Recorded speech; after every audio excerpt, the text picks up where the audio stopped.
La empresa no se hace responsable por las opiniones e informaciones transmitidas en este espacio. Las declaraciones y conceptos emitidos en las entrevistas y programas son de la exclusiva responsabilidad de sus productores, conductores e invitados.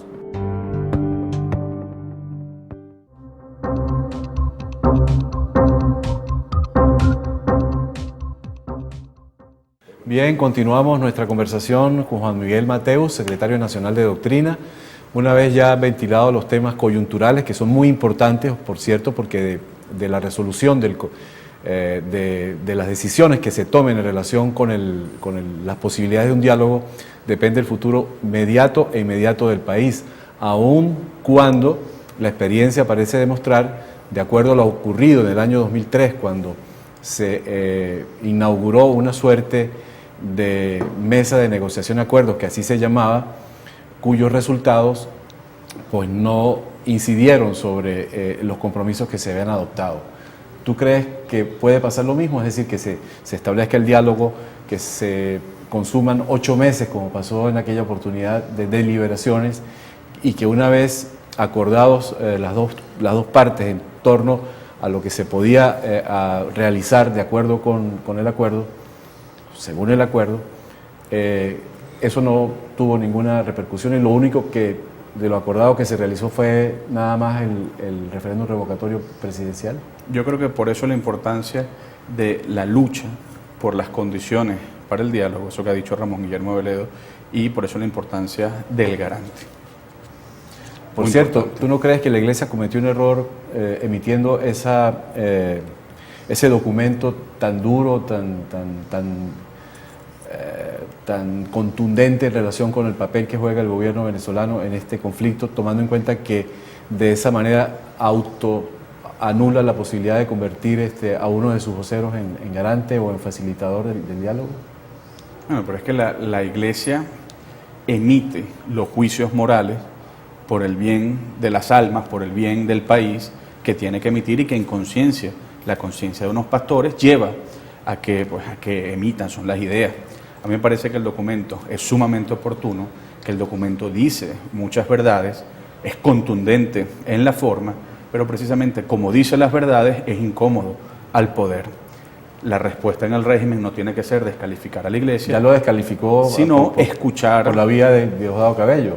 Sí, Diosdado Cabello comentó alguna cosa, pero esa opinión de Diosdado Cabello no desdice de las verdades que están establecidas aun cuando en ese documento. Él hizo una distinción que puede parecer sutil, sobre todo tratándose de alguien como él, ¿no?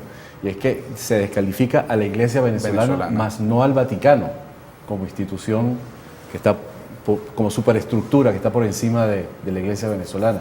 ¿Es cierto eso? ¿Es posible que la Iglesia venezolana tenga una posición tan radical y que de alguna manera no sea compartida por el Vaticano? No tiene ningún derecho Diosdado Cabello a meterse en la unidad de la Iglesia, no tiene ningún derecho Diosdado Cabello a meterse en la diplomacia que vive la Iglesia.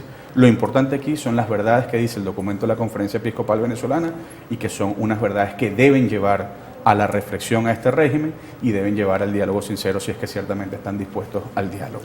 Vamos a tratar el tema doctrinario, porque el lugar común establece que Primero Justicia es un partido de la derecha y según el gobierno de la ultraderecha.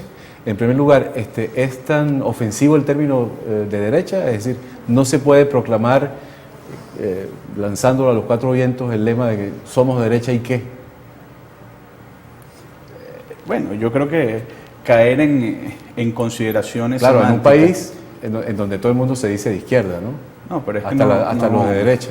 Digo, quien sea derecha o los partidos que sean de derecha, pues tendrían que reivindicar sus banderas. Primero Justicia no es un partido de derecha, no lo será nunca. En ese documento ¿Cómo se llama el documento? Se llama Manifiesto de Pacto de Justicia para el Pueblo Venezolano. No es un documento meramente doctrinal, es un documento de posición política, claro que tiene un bagaje doctrinal, pero para responder a la cuestión antes, uno de los principios que se establece allí es que Primero Justicia es un partido cuya acción política tiene una opción preferencial por los pobres. Si eso es de derecha, pues vayan a decirme, pero nos declaramos allí Eso suena como encíclica. hombres y mujeres de justicia social. Suena encíclica. No lo sé, pero con esa opción preferencial por los pobres. Pero ese documento, nosotros realizamos nuestra convención nacional el día domingo, la tercera convención nacional del partido, y como tú bien lo sabes y se lo decimos al país, la convención nacional es el acto partidista más importante que podemos celebrar, que podemos realizar. No fue un acto para celebrar, no fue un acto para festejar ninguna realidad, porque en Venezuela no hay nada que festejar, todos estamos en una lucha, sino que la Convención Nacional fue un acto de justicia para con el pueblo de Venezuela, en el cual renovamos nuestro compromiso de lucha por el futuro de esperanza y por ganar la democracia. En ese contexto se terminó un proceso de legitimación de las autoridades internas, se estableció una nueva junta directiva, un nuevo comité político nacional, y sacamos a la luz pública este documento que tiene varias ideas importantes, que tiene varios aspectos importantes, que no solo para nosotros los justicieros, sino para todos los venezolanos también pueden resultar muy importantes. ¿Llenó un vacío ese documento? Bueno, el partido fijó una posición clara respecto a la coyuntura, pero trazó un proyecto histórico. En ese sentido, cuando fijamos la posición frente a la coyuntura, lo más importante es el planteamiento de la necesidad moral que tiene el pueblo venezolano de tomar el rumbo hacia el progreso en paz y libertad, cosa que este régimen de vocación castrocomunista ha evitado. Y una cosa muy importante en esta coyuntura es que el documento define la naturaleza del régimen. El documento dice que este régimen tiene vocación totalitaria, tiene filiación castrocomunista, tiene perfil militarista y pretende dominar todos los aspectos de nuestra vida. ¿Eso no infiere, no directamente en la doctrina, pero sí en la estrategia? Es decir, porque ustedes pueden presentarle al país una receta ideológica que se presenta dentro del marco de una democracia, pero cuando estamos en un marco tan singular, tan particular como el venezolano, ¿no incide eso en la necesidad de modificar los términos en cuanto a los métodos para la toma del poder? Precisamente nuestra posición al respecto es que el punto más importante del cual surge nuestra acción política es la categorización del régimen, es decir, cuál es la naturaleza de este régimen. Por eso decíamos eso: es no democrático, vocación totalitaria, filiación castrocomunista y perfil militarista. Cuando tú luchas contra un régimen no democrático, ¿no se justifican los métodos de lucha tampoco democráticos? No, pero eso nos lleva, y aquí viene la importancia práctica del documento. Primero, justicia define el régimen, pero también establece cuáles son los niveles de lucha. Es decir, nosotros siempre hemos creído en que somos demócratas y siempre hemos establecido la premisa de vamos a derrotar a un régimen no democrático por vías democráticas. Por eso establecemos allí 3 niveles de lucha que tú y yo en algún momento hemos hablado antes. Un primer nivel de lucha es la protesta constitucional en la calle. Mientras haya injusticias, mientras las instituciones estén secuestradas, tenemos más derecho aún a protestar en la calle al amparo de la Constitución. Ese es el primer nivel de lucha, la protesta constitucional en la calle. El segundo nivel de lucha es la batalla en la opinión pública, decir la verdad para desnudar las mentiras de este régimen y sobre todo para quitar, para develar, para rodar ese monopolio comunicacional, porque este régimen vive de la mentira, su oxígeno es de la mentira, y cuando se queda al descubierto sus mentiras, pues comienza a flaquear. Y el tercer nivel de lucha, y eso tiene que ver también con nuestro talante democrático, es el constitucional, que nosotros podríamos llamarlo institucional electoral.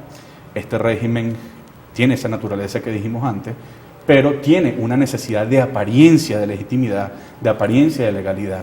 Y nosotros, que somos demócratas, vamos a aprovechar todos los medios, todos los resquicios institucionales, legales que nos den las leyes y la Constitución para luchar por las instituciones, por obtener justicia en las instituciones y también para vencer a un sistema ¿Tú no crees que en electoral? estos 2 meses muchos de esos resquicios desaparecieron? Los resquicios siguen estando allí, porque los establecen las leyes y lo establece la Constitución. Lo que no podemos es dejar de utilizarlo. Entre otras cosas, Roberto, porque esos resquicios legales, esos resquicios constitucionales, tienen que verse, en esos resquicios tiene que verse reflejado nuestro afecto por las instituciones. Nosotros queremos recobrar el TCJ, queremos recobrar la Asamblea Nacional, el poder moral, todas las instituciones republicanas y por eso vamos a luchar en esas instituciones. ¿Se puede lograr eso por la vía democrática frente a un gobierno que no es democrático? ¿No es una contradicción?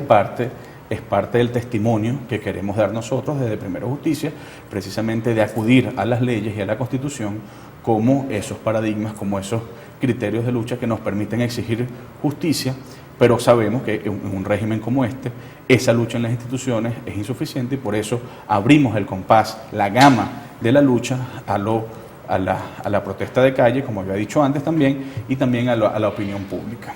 ¿El documento o el contenido del documento no se ve sobrepasado ya por la situación, por el conflicto que estamos viviendo? Yo creo que no, y allí es donde aparece, digamos, la hondura del documento. No solo proponemos esos aspectos de lucha, esos niveles de lucha para derrotar a este sistema, sino que vamos también y proponemos nuestro proyecto histórico. Nosotros proponemos allí lo que hemos llamado un pacto de justicia para el pueblo de Venezuela, es decir, hoy Venezuela está quebrada, hoy Venezuela está fracturada por la injusticia y los venezolanos tenemos que congregarnos otra vez en torno a la justicia para que como una sola nación podamos marchar hacia el progreso. Vamos a soñar un poquito. ¿Qué papel jugaría el Estado en un gobierno de Primera Justicia? El Estado como tal, la función del Estado. Ese Estado fijón y entrometido que tenemos. Es que precisamente una de las peleas que nosotros tenemos en Primera Justicia, las que queremos dar es desestatalizar la vida de los venezolanos. Como este es un régimen totalitario, quiere penetrar todos los ámbitos de la sociedad, de la familia, de la vida personal. Nosotros en Primera Justicia creemos en un Estado robusto que sea promotor del bien común, pero creemos en que se viva la subsidiariedad, en que las personas individuales, las asociaciones intermedias, los cuerpos intermedios y la sociedad civil cumpla su rol de responsabilidad por el bien común en libertad, y el Estado no puede ser una especie de ente que tenga el monopolio de la búsqueda del bien común. Este gobierno, después de 15 años, no ha acostumbrado al pueblo no solamente al control, sino al sustento. Es decir, que te doy y tú me tienes que pagar con sujeción. Bueno, es que no ¿está preparado el pueblo venezolano para un cambio de esa naturaleza? Bueno, yo creo que tenemos que confiar en la libertad del pueblo venezolano y en los deseos de libertad responsable de nuestra gente. ¿Tú crees que la gente está protestando en los barrios populares por la libertad o por razones un poco más terrenales, como la necesidad de comer? A eso es a lo que voy. Es decir, nosotros vemos un Estado en donde la relación entre el Estado y el ciudadano, entre el Estado y la sociedad civil no sea de dominación, sino que sea de libertad, en donde el talento humano pueda fructificar, en donde el trabajo humano pueda fructificar, que es lo que hace o lo que evita este régimen, y por eso este régimen es el mayor obstáculo que tenemos para el progreso. Allí donde hay energías de progreso en las personas, allí donde hay energía de progreso en las familias, allí donde hay energía de progreso en las asociaciones intermedias, pues viene este régimen a dominarlo todo y a pretender hacer de las personas, de las familias, de las asociaciones intermedias, unos bonsáis, alguien que no fructifique verdaderamente, que no florece en todos sus talentos. Nosotros queremos libertad, nosotros queremos responsabilidad personal, nosotros queremos una sociedad en donde el Estado sea solo una parte de la sociedad, una parte que ciertamente se especialice en la búsqueda del bien común, pero que no vaya a llenar todos los espacios de la vida humana. Juan Miguel, muchísimas gracias por habernos acompañado esta noche. Ha sido un placer conversar contigo. Y nosotros nos vamos a despedir. Hasta mañana.